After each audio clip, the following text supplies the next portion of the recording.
नमस्कार, मैं डॉक्टर राकेश शर्मा और आप देख रहे हैं इंदौरिया टाइम्स। जी हां, कोटपूतली प्रदेश और देश की दो राजधानियों की योजक कड़ी, जिसके अंतर्गत नगर पालिका बोर्ड के द्वारा मास्टर प्लान को लागू किए जाने के क्रम में जिस तरह से कवायद तेज की गई है, वह अपने आप में स्थानीय लोगों में एक चर्चा का विषय बनी हुई है। वर्ष 2011 से मास्टर प्लान लागू किए जाने के बाद पालिका बोर्ड के द्वारा बेशक कुछ प्रस्ताव लिए गए, लेकिन कभी भी उसे एक मजबूती के साथ लागू नहीं किया जा सका। ये पहला अवसर है कि जबकि प्रदेश में कांग्रेस की सरकार है, स्थानीय विधायक कांग्रेस की सीट से मौजूद हैं, गृह राज्य मंत्री जैसा ओहदा उनके साथ है और नगर पालिका बोर्ड भी कांग्रेस का है। यानी कड़ी से कड़ी कुछ इस बार इस तरह से जुड़ी कि हर एक चीजें अब बहुत ही सहज और सुलभ होती हुई नजर आने लगी हैं। एक बार फिर से कोटपूतली की वर्षों पुरानी जिले की मांग को भी वापस से दोहराया जाने लगा है। संभवतः प्रकाश जी, ये जो अभी अग्रसेन तिराहे के ऊपर ये जो धरना प्रदर्शन चल रहा है, अंधेरा हो चला है और काफ़ी संख्या में लोग यहाँ पर मौजूद हैं, क्या है पूरा मामला? आप सबको विदित है कि नगर पालिका जो अतिक्रमण बता रही है वो नाजायज तरीके से गलत आरोप लगाकर अतिक्रमण का रूप देकर अपनी तानाशाही और एक मैं कहूँ गुंडागिर्दी पर प्रशासन उतारू है। ये गलत है। पुश्तैनी जमीन जो पुरखों से बनी हुई है, जिनकी ऑक्शन की नीलामी दुकानें हैं, जिनके पट्टे जारी किए हुए हैं, उनको आप कैसे तोड़ दो यार? उसका प्रोसीजर है मास्टर प्लान का। आज में बार मास्टर प्लान लिया जाए, इसके लिए कहा जा रहा है मास्टर प्लान में स्पष्ट प्रावधान है कि घनी सघन आबादी क्षेत्र को नहीं छेड़ा जाएगा। आने वाले 20 वर्षों में किस प्रकार शहर का विकास हो, उसकी रूपरेखा के लिए मास्टर प्लान बनाया जाता है। अब कोटपूतली का विस्तारीकरण किधर हो रहा है? कोटपूतली की आबादी किधर बढ़ रही है? उस साइड की सड़कें, कॉलोनी किस प्रकार कितनी चौड़ी होनी चाहिए? हमारे मुख्य रोड, बार मैं कह रहा हूँ, मुख्य रोड 60 फुट 80 फीट, इसका कोई नोटिफिकेशन न तो नगर पालिका ने किया है न राज्य सरकार ने किया है। 80 फीट रोड मानसूर रोड है, मुख्य सड़क है। 100 फीट जो सड़क बताई गई है वो डावला रोड है। आज राकेश जी, मैं कहना चाहता हूँ कि डावला रोड की जो चौड़ाई है कितनी है? 100 फीट चौड़ाई है, सड़क बन चुकी है, निर्माणाधीन है। कितने चौड़ाई में बनाई गई है? क्या वह मास्टर प्लान नहीं है?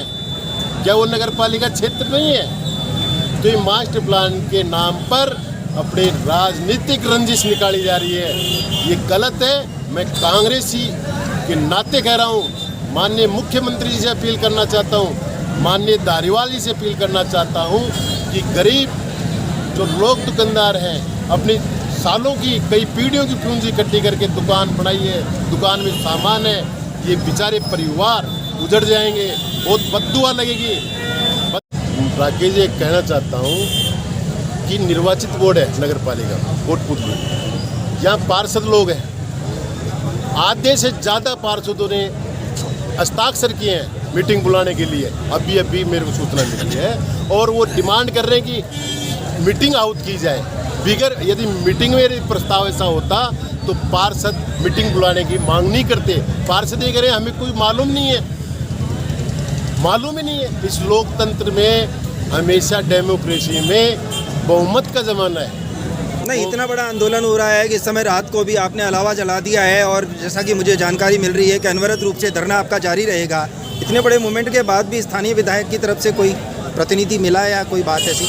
नहीं, मेरे को तो प्रतिनिधि, आजकल एक धारा चल गई राकेश जी कि यहाँ जनप्रतिनिधि तो आता नहीं है, प्रतिनिधि आते हैं। जन शब्द है वो गायब हो गया। प्रतिनिधि, चेयरमैन प्रतिनिधि, विधायक प्रतिनिधि, प्रधान प्रतिनिधि। नहीं, अभी आपने एक बात कही है कि चुनावी रंजिश का ही परिणाम है कि ये इस तरह से मास्टर प्लान की आड़ में व्यापारियों को नववर्ष से पहले इस तरह से बेघर कर देने की कोशिश है। बिल्कुल, मैं कह रहा हूँ कि जो 2 रोड ली मुख्य, आम तौर पर ये दिमाग में है राज के नेताओं को, ये बीजेपी का क्षेत्र, ऐसा नहीं है। या 36 व्यापारी को ये जाति नहीं है, 36 बिरादरी के लोग व्यापार करते हैं। 36 बिरादरी के, कोई किसी एक कास्ट व्यापारी नहीं है यहाँ। ये 36 बिरादरी कोटपुतली का स्वामित्व की बात है, इज्जत की बात है कोटपुतली की जनता का, जो रियासत कालीन से बिल्डिंगें हैं। हम देखते हैं, आपने भी देखा होगा, आप भी एक पत्रकारिता की लीक से हटकर आपको ये मालूम है कि कौन सी पुरानी बिल्डिंग है, कौन सी पुश्तैनी बिल्डिंग है और किन लोगों ने अतिक्रमण किया हुआ है। 2011 से मास्टर प्लान लागू था और उसके बाद में यदि कोई पट्टे रजिस्ट्री बनाए गए हैं तो ना उनको पैसा लौटाया जाएगा, ना मुआवजा दिया जाएगा। उस समय संभवतः शायद आपका कार्यकाल भी बीच में आकर चला गया है। क्या था वो 2011 का मास्टर प्लान और आज के मास्टर प्लान में क्या अंतर है? राकेश जी, मैं बार बार कह रहा हूँ, मास्टर प्लान की स्टडी एक लोकतांत्रिक देश में, लोकतंत्र इस नगर पालिका में लोकतंत्र है। आप वरिष्ठ नागरिकों की जो समझदार हैं उनकी कमेटी गठित कीजिए। आप मास्टर प्लान क्या क्या बोल रहा है, मास्टर प्लान में सब स्पष्ट रूप से मैंने पढ़ा है, मैंने देखा है निजी तौर से कि सारा जो पुराना जयपुर दिल्ली रोड है, सरदार स्कूल वाला ये रोड है, ये कमर्शियल अंकित किया हुआ है, कमर्शियल ये किया हुआ है। 2011 में मास्टर प्लान बता रहे हो आप, 2011 के बाद में नगर पालिका ने प्रस्ताव लेकर, टाउन प्लानिंग से परमिशन लेकर, नक्शा अनुमोदन कराकर और कलेक्टर साहब की स्वीकृति से दुकानें ऑक्शन किए हैं। क्या राज्य सरकार में जो अधिकारी कलेक्टर बैठे, IAS अधिकारी, क्या टाउन प्लानिंग जो मास्टर प्लान बनाता है वो बेवकूफ़ था? उन्होंने स्वीकृति दी। मैं तोरावाटी के इतिहास के रेफरेंस में एक आखिरी सवाल ये करना चाह रहा हूँ कि एक लंबे कार्यकाल को आपने रिप्रेजेंट किया है एज ए नगर पालिका चेयरमैन और वर्तमान में बोर्ड कांग्रेस का है और आप स्वयं एक कांग्रेस के और एक अच्छे ओहदे से जुड़े हुए हैं, बावजूद उसके आप धरने में शामिल हैं। क्या माना जाए इसको कि क्या आप सरकार की रीति नीति से खुश हैं? मैं कह रहा हूँ कि एक तरफ गहलोत जी पट्टे बांट लेंगे, बार बार पट्टे दो, आप गढ़े आबादी क्षेत्र में आप पट्टे दो। 69 के जो धारा है नगर पालिका एक्ट की, उसमें गवर्नमेंट ने प्रावधान किया है सघन आबादी क्षेत्र में आप जिनके पास मालिकाना हक नहीं है उनको 69 के तहत पट्टे दीजिए आप। ये इस अभियान में जोड़ी गई है, पूर्व के अभियानों में नहीं था। तो सरकार तो ये चाह रही है, लेकिन कोई भी व्यक्ति अपने निजी स्वार्थ के कारण, अपनी रंजिश के कारण, ये गलत है। मैं कांग्रेस की बाद में हूँ, मैं पहले कोटपुतली का बच्चा हूँ, कोटपुतली का नागरिक हूँ।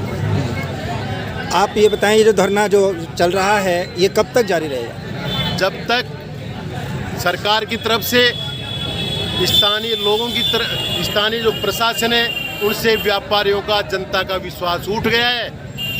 राज्य सरकार का नुमाइंदा आकर ये कहे कि आपकी बात, आपके जो हित हैं उनकी अनदेखी नहीं की जाएगी, उसके लिए जनता, व्यापारी सब संघर्ष के लिए एक साथ है। धन्यवाद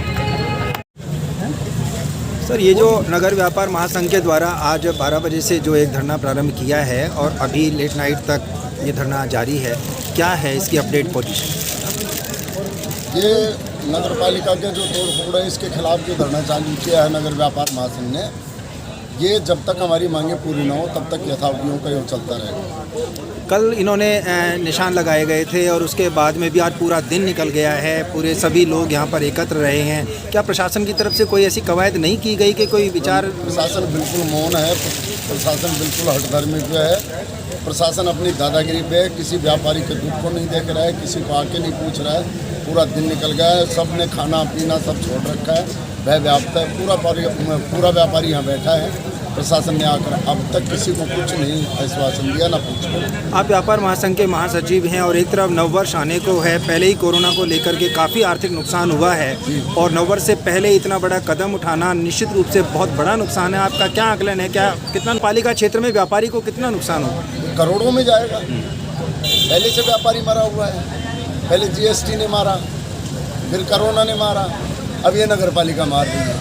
अब देखो ये भगवान मालिक है, इनके साथ क्या हो, क्या न्याय हो ना हो, ये तो भगवान की कृपा रहेगी तो बिल्कुल विजय मिलेगी, कोशिश में पूरी रहेगी। लेकिन धरना यथावत चलता रहेगा जब तक कोई हमें आश्वासन ना मिले या जीत हमारी ना हो, तब तक चलता रहेगा। धन्यवाद।